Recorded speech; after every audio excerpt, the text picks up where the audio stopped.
isang interview si Kong na parang pinalalabas na Duterte aligned siya or Duterte supporter siya. Sabi DDS daw siya.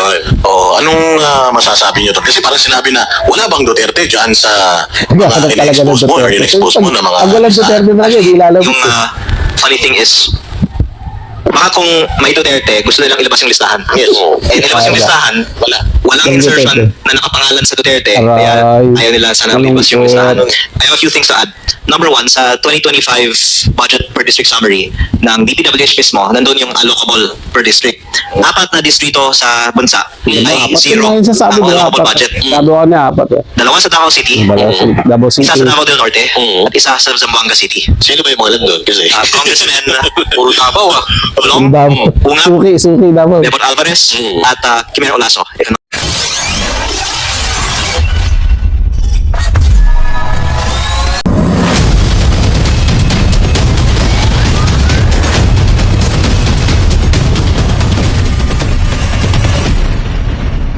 Ano mga insan, magandang araw sa ating lahat mga insan. Namiss ko po kayo, pasensya na, medyo matagal tayo hindi nakakapag-upload at nakakapaggawa ng ating reaction video. Masyado lang po tayong nabisi mga insan, at pasensya na rin, medyo maingay yung ating kapaligiran. Marami pong talakap ng manok, wala pong hilig sa manok ng mga kapitbahay natin dito sa ating lugar. At eto nga mga insan, pag-usapan natin yan at bigyan ng reaction, no? Yung panayam kay Congressman Libiste. Labiste o Labiste. Basta dyan po sa ano yun, sa kila Boss Dada sa Banateros, mga insan. Kasi ano dun meron din siyang listahan about dun sa flood control. Alam naman natin maanumalya yung flood control na yan. Mga insan, may listahan siya dyan kung sino yung mga nakinabang dyan sa DPWH na flood control project. At eto nga, sinabi niya nga dyan na 4 dyan yung hindi kasali from Mindanao at 2 dun sa Davao City. Diba? 2 dun sa Davao City at 2 basta puro Mindanao yan, puro Davao Occidental o Oriental. Mga minsan medyo nakalimutan natin, panoorin na lang natin mamaya para malaman natin kung saan yung sa Davao. Pero sure ako na lahat yan sila mga kapanalig ng mga Duterte. Diba? Minsan alam naman natin ngayon na talagang todo bira sila sa mga Duterte. Kaya nga mga insan ano na sila nagkukumahog na talaga sila. At eto nga, sinasabi nga February daw maghahain na naman ng panibagong impeachment complaint laban kay VP Sara Duterte.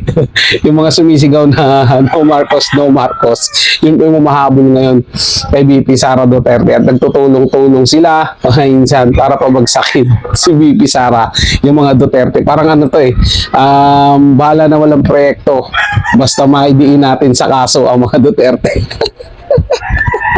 Ang lupit po yata ng mga moto nila. At yung mga vlogger po ng mga ano na to, mga mandarambong na ito, patuloy po nagagandahan ng buhay. Meron pang isa dyan, diba? Grabe, ang daming alahas. Followers niya konti lang. Daming alahas, nakabili pa ng mamahaling sasakyan. I think Mustang po ata yun. Ang lupit. Dahil dun sa Pinlex na yun, Ken Garcia pa yun. Yun yung sabi, magigilit siya ng leeg pagka hindi nakauwi si Digong Duterte sa Pilipinas. Well, dahil nga hindi nakauwi, pagsapit ng December, yan, may bonus siya. Ang galing. Kabili siya ng Mustang. Issue. Mga insan. So, marami na sumusunod sa kanya ngayon dahil ang balita natin mga insan, ano daw 10,000 per script. Biruin mo, mirahin nyo lang yung mga Duterte, may 10,000 na kayo. Benta kaluluwa. 10,000 lang yung kanilang dignidad. So, huwag na natin patagalin ng mga insan. Panoorin na natin itong interview ng mga Banateros dito kay Congressman Libiste. Kasi dito, sinabi niya na parang ayaw ilabas yung listahan dahil walang mga Duterte. So, ibig sabihin pala, kaya naputol yung pagsabi na ilalabas na yung listahan patungkol dyan. Si si Tito Soto sabi, listahan lang yan. Parang listahan lang sa kanto. Hindi na napakahalaga ng listahan yan. At doon malalaman kung sino ang yung mga insertion at sino yung talagang nakinabang dyan sa flood control na yan. Kaya hindi sinasabi na parang nasa kanto lang yan, yung listahan na yan. Hindi moro-moro. Sino ba tao maglilista ng ito, punta rin. Siyempre malilito ka kung sa ano lang, di ba? Meron kang gagawing listahan. So ito na nga mga insan, panoorin na natin to sabay-sabay at pakinggan para mabigyan na natin ng reaction. Marami naman po may kopya na ng files. Hindi lang po ako. Nasa DPWH, ibinigay na rin po nila sa Ombudsman.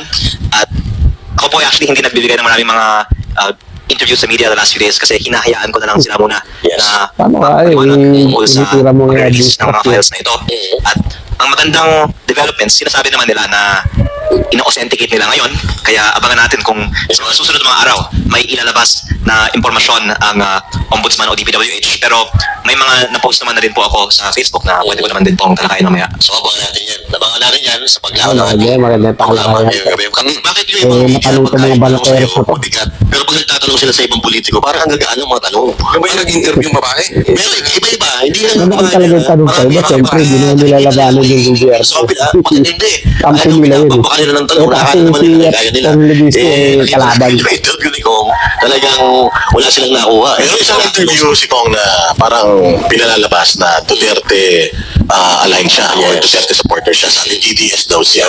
O anong masasabi niyo to? Kasi parang sinabi na wala bang Duterte dyan sa mga in-expose mo or in-expose mo na mga Ang walang Duterte na yun, ilalabas. Yung funny thing is, baka kung may Duterte, gusto nilang ilabas yung listahan. Yes.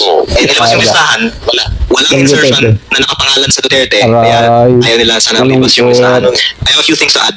Number one, sa 2025 budget per district summary ng DPWH mismo, nandun yung allocable per district. 4 na distrito sa bansa ay zero Ngayon sasabi ang ko, allocable apat. budget. Sabi ko na, apat. 2 sa Davao City, Davao isa City. sa Davao del Norte, at isa sa Zamboanga City. Sino ba yung mga nandun? Kasi Congressman Puro Davao Ulong, Davao. Ungap, Suki Davao. Debot Alvarez, at Kimero Olaso, if I'm not Yun. mistaken. At dapat lang ikumpirma ng DPWH, totoo ba ito o hindi. Ayan. Kasi factual naman yan eh. yes.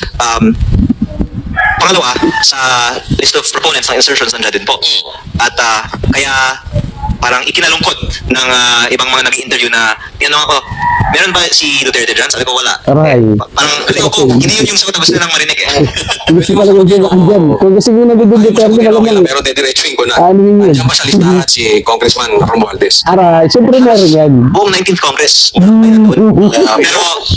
Di ba meron? Sino na wala? si Congressman Pulong. Oo, si Pulong wala. Congress, wala siya doon. Yun. Malinis. Zero. Ito pa mga sino? Ito Sa process of elimination. Oh. Pag hindi niya nabanggit, Nandun. Kaya sinasabi ko lang naman yung nakalagay sa listahan eh. Tama. Dahil dito dapat maglagay na lang sila ng project sa kanila para masabi nila meron. Sa 2025 talagang wala. Pero kung ang nanay mo nandun pa sa... Halos lahat. Okay, pa mo, nanay niya, sinabi niya, doon, di ba? Sa buong bansa, 4 lang ang Apat district lang congressman na talaga. wala. Ito kaya titingnan natin. Kung magtutugma ngayon, yung hawak nila na dokumento tsaka doon sa hawak mo. Ah. Kaya eagerly awaiting tayo ano yung official decision kasi imposible na makaiwas sila sa tanong na yan. Yes or no lang factual. Yes. At hindi lang ako may copy nito, pati PCIJ na hindi naman DDS ang PCIJ. Yeah. Hindi labas ng PCIJ ito. Yes. alam na to ng DPWH. Pero hindi nila Sabi nila natanggap iba. Hindi lang ako yung nagsabi. So bakit di pa nila ilabas? May verify pa. Actually, may authenticate pa. Sincerely, naawa ko kay Secretary Vince Dizon. Kasi Huwag ka mahawa. Parang ako kumawa. siya. Bakit siya Kumawa. mapapipit? Hindi naman siya pwede magsinungaling. Kaya kung napansin niyo, mula nung Sinungaling nga siya eh. si Mang Yusek Cabral, hindi na siya nagpa-press con. Yes. So, napapansin ko parang yung usapan, pagka papunta na doon, hindi na-divert niya eh. Medyo, Tama. parang makaiwas lang ba. Pero, So again, kung... maawa naman tayo sa kanya. Ayan, pwede. Buti na lang So maawa tayo sa kanya na manahimik na lang siya. Para wala siyang alam. Ganun ba? Yung sinasabi natin eh. So kung ito, Malimik na lang siya yun. So ayun, nakita nyo mga insan na di ba? Parang gano'n talaga eh. Kaya pala parang ayaw na nilang ituloy na ilabas yung listahan, ipagpatuloy dahil wala yung wala yung mga Duterte doon. Di ba? Eager silang ilabas yun kapag nandoon yung mga Duterte. Di ba? Ito naman natin na talagang patuloy yung gagawin nilang paninira sa mga Duterte kasi sobrang takot na takot sila. Yung mga nagtutulong-tulong na yan, mga insan, nakalabanin yung mga Duterte, yan yung mga binangga ni former President Digong Duterte nung panahon niya. Hindi nakalusot sa kanya, lalo na yung mga makakaliwang grupo na yan. Ngayon yung may issue sila dahil doon sa New Year na nangyari doon sa Mindoro ba yun o Romblon, mga insan, komento nyo lang dyan kung saan lugar rin, di ba? Mayroong nasawing kabataan. Ang inaano lang nun nila doon, sinasabi nila na nag-research lang daw. Di ba? Pero nakakalungkot kasi yung mga insan na kahit kitang-kita na ng mga tao yung kagagawan nila, still, ang dami pa rin sumusunod sa kanila, ang dami pa rin nilang bibiktima, napapasama sa kanilang grupo. Ngayon din dito sa mga politikong ito na kahit na sablay na malinaw na yung sinusuportahan nila, na yung pinagtatanggol nila is yung totoong kurap dito sa ating bansa, pikit mata nila yung ipagtatanggol dahil may pakinabang sila dahil meron din niyang pinoprotektahan din nila yung kanilang sarili na baka hindi, pag naano to, madadamay tayo, kailangan natin protektahan to ng todo. Diba? Tapos ang nagkataon dyan mga insan na naging sakripisyo nila, si Saldico. Diba? Nung lumabas nga mga insan, yung video ni Saldico at sinabi niya lahat kung sino ang may pakana ng mga nakawanayan ng korupsyon na yan. Diba? Ang dami kaagad mga nagsilabasang mga script na pare-parehas na sinasabi na AI lang yan, si Saldico Duterte talaga yan kasi kakampi ni Digong yan. Pero nung dati na binabangga ni Saldico ni Sara Duterte, wala silang sinasabi. Di ba? Ngayon na kinalaban na yung administrasyon ni Bongbong Marcos, Duterte na daw. So nakita natin pagiging hypocrite ng mga ito, di ba? Mga insan. So tingin nyo, kung nagkataon na nandoon sa listahan yung mga Duterte, panigurado ako sobrang ingay niyan at sobrang gusto nilang ilabas yung listahan niyan. Pero dahil wala nga, sila ngayon? Tahimik. Pero pinapangana pa rin nila. Binibigay pa rin sa mga anti-Duterte vlogger na meron daw 51 billion. Billion ba yun o million? Si Pulong doon sa lugar niya, budget niya. Diba? Na DPWH naman yung gumawa nun, wala nga siyang alam nun dahil wala nga siyang budget 2022 pa lang sinabi na ni Pulong yung wala siyang budget, hindi siya binibigyan ng budget, diba?